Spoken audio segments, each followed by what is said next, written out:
ಕರ್ನಾಟಕ ರಾಜಕೀಯದಲ್ಲಿ ಮತ್ತೆ ಚಟುವಟಿಕೆ ಜೋರಾಗಿದೆ. ಮುಖ್ಯಮಂತ್ರಿ ಸಿದ್ದರಾಮಯ್ಯ ಅವರ ದೆಹಲಿ ಭೇಟಿ, ಸಚಿವ ಸಂಪುಟ ವಿಸ್ತರಣೆಯ ಚರ್ಚೆ, ಕಾಂಗ್ರೆಸ್ ಒಳಗಿನ ಲೆಕ್ಕಾಚಾರ ಇವೆಲ್ಲವೂ ರಾಜ್ಯ ರಾಜಕೀಯದ ಕೇಂದ್ರಬಿಂದುವಾಗಿದೆ. ಹೊಗೆ ಇಲ್ಲದೆ ಬೆಂಕಿ ಕಾಣಿಸ್ತಿಲ್ಲ ಅನ್ನೋ ಗಾದೆ ಮಾತಿದೆ. ರಾಜಕೀಯದಲ್ಲೂ ಹಾಗೆ. ಒಂದು ಸುದ್ದಿ ಹೊರಬಂದರೆ ಅದರ ಹಿಂದೆ ಒಂದಲ್ಲ ಒಂದು ರಾಜಕೀಯ ಲೆಕ್ಕಾಚಾರ ಇರುತ್ತದೆ. ಹಾಗಾಗಿ ಇವತ್ತಿನ ರಾಜಕೀಯ ಬೆಳವಣಿಗೆಗಳ ಅಸಲಿ ಕತೆ ಏನು? ಬನ್ನಿ ನೋಡೋಣ. ಮುಖ್ಯಮಂತ್ರಿ ಸಿದ್ದರಾಮಯ್ಯ ಅವರ ದೆಹಲಿ ಭೇಟಿ ರಾಜಕೀಯ ವಲಯದಲ್ಲಿ ಸಾಕಷ್ಟು ಕುತೂಹಲ ಮೂಡಿಸಿದೆ. ಈ ಭೇಟಿಯಲ್ಲಿ ಸಚಿವ ಸಂಪುಟ ವಿಸ್ತರಣೆ ಕುರಿತು ಚರ್ಚೆ ನಡೆಯಬಹುದು ಎಂಬ ಮಾತುಗಳು ಕೇಳಿಬರುತ್ತಿವೆ. ಆದರೆ ಒಂದು ವಿಷಯ ನೆನಪಿರಲಿ, ರಾಜಕೀಯದಲ್ಲಿ ಕಾಣುವುದೆಲ್ಲ ಸತ್ಯವಲ್ಲ, ಕೇಳುವುದೆಲ್ಲವೂ ಸುಳ್ಳೂ ಅಲ್ಲ. ಅಂದರೆ ಹಲವು ಊಹಾಪೋಹಗಳು ಇರಬಹುದು. ಆದರೆ ಸರ್ಕಾರದಿಂದ ಅಧಿಕೃತ ಘೋಷಣೆ ಬರುವವರೆಗೆ ಯಾವುದನ್ನು ಖಚಿತ ಎಂದು ಹೇಳಲು ಸಾಧ್ಯವಿಲ್ಲ. ಈ ಭೇಟಿಯ ನಂತರವೇ ಮುಂದಿನ ಬೆಳವಣಿಗೆ ಸ್ಪಷ್ಟವಾಗಬಹುದು.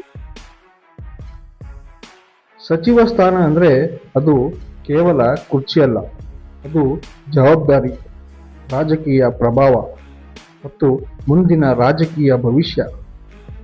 ಆದ್ದರಿಂದ ಕಾಂಗ್ರೆಸ್ನ ಹಲವಾರು ಶಾಸಕರು ಅವಕಾಶಕ್ಕಾಗಿ ಕಾಯುತ್ತಿದ್ದಾರೆ. ಇಲ್ಲಿ ಒಂದು ಗಾದೆ ಮಾತಿದೆ, ಒಂದು ಹಣ್ಣಿಗೆ 10 ಕೈ. ಅಂದರೆ ಅವಕಾಶ ಒಂದೇ ಇದ್ದರೂ ಅದನ್ನು ಪಡೆಯಲು ಹಲವರು ಪ್ರಯತ್ನಿಸುತ್ತಿದ್ದಾರೆ. ಹೈಕಮಾಂಡ್ ಮುಂದೆ ಈಗ ದೊಡ್ಡ ಸವಾಲು ಏನೆಂದರೆ, ಯಾರಿಗೆ ಅವಕಾಶ ಕೊಡಬೇಕು, ಯಾವ ಭಾಗಕ್ಕೆ ಆದ್ಯತೆ ಕೊಡಬೇಕು, ಯಾವ ಸಮುದಾಯಕ್ಕೆ ಪ್ರತಿನಿಧಿತ್ವ ನೀಡಬೇಕು, ಇವೆಲ್ಲವೂ ರಾಜಕೀಯ ಸಮತೋಲನದ ಭಾಗ. ಸ್ನೇಹಿತರೆ, ಜನರಿಗೆ ಮುಖ್ಯವಾದದ್ದು ಯಾರು ಸಚಿವರಾಗುತ್ತಾರೆ ಅನ್ನೋದು ಮಾತ್ರ ಅಲ್ಲ, ಸಚಿವರಾದ ನಂತರ ಏನು ಕೆಲಸ ಮಾಡುತ್ತಾರೆ ಅನ್ನೋದು. ಮಾತಿಗಿಂತ ಕೆಲಸ ದೊಡ್ಡದು. ಇದು ಕನ್ನಡದ ಅತ್ಯಂತ ಅರ್ಥಪೂರ್ಣ ಗಾದೆ. ಜನರು ರಸ್ತೆ, ನೀರು, ಉದ್ಯೋಗ, ಕೃಷಿ, ಆರೋಗ್ಯ, ಶಿಕ್ಷಣ ಇವುಗಳ ಬಗ್ಗೆ ಫಲಿತಾಂಶ ನೋಡಲು ಬಯಸುತ್ತಾರೆ. ಹೆಸರು ಬದಲಾದರೆ ಸಾಕಾಗುವುದಿಲ್ಲ, ಕೆಲಸದ ವೇಗವೂ ಬದಲಾಗಬೇಕು. ರಾಜಕೀಯದಲ್ಲಿ ಪ್ರತಿಯೊಂದು ನಿರ್ಧಾರದ ಹಿಂದೆ ಲೆಕ್ಕಾಚಾರ ಇರುತ್ತೆ. ಪ್ರದೇಶ, ಜಾತಿ ಸಮತೋಲನ, ಹಿರಿಯರು, ಯುವ ನಾಯಕರು, ಪಕ್ಷ ಸಂಘಟನೆ ಇವೆಲ್ಲವನ್ನು ನೋಡಿಕೊಂಡೇ ತೀರ್ಮಾನ ಮಾಡಲಾಗುತ್ತದೆ. ಅಳತೆ ಮಾಡಿ ಹೆಜ್ಜೆ ಇಡು. ಹೀಗಾದರೆ ರಾಜಕೀಯಕ್ಕೂ ಸರಿಯಾಗಿ ಹೊಂದುತ್ತದೆ. ಯಾಕೆಂದರೆ ಒಂದು ತಪ್ಪು ನಿರ್ಧಾರವೇ ದೊಡ್ಡ ರಾಜಕೀಯ ಪರಿಣಾಮ ತರಬಹುದು.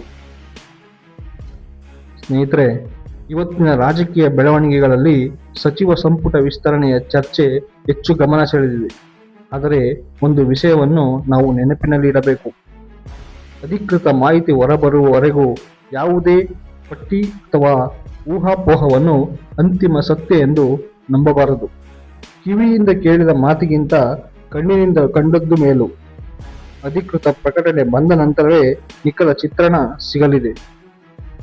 ಇದಕ್ಕೆ ನಿಮ್ಮ ಅಭಿಪ್ರಾಯವೇನು? ಸಚಿವ ಸಂಪುಟ ವಿಸ್ತರಣೆ ಆಗಬೇಕೇ?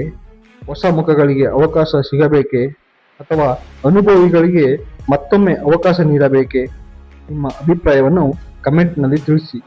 ಇಂತಹ ಕರ್ನಾಟಕ ರಾಜ್ಯದ ವಿಶ್ಲೇಷಣೆ, ನಿಖರ ಸುದ್ದಿ ಮತ್ತು ವಿಡಿಯೋಗಾಗಿ ಕೆ ಟೈಮ್ಸ್ ಕನ್ನಡ ಚಾನಲನ್ನು ಸಬ್ಸ್ಕ್ರೈಬ್ ಮಾಡಿ.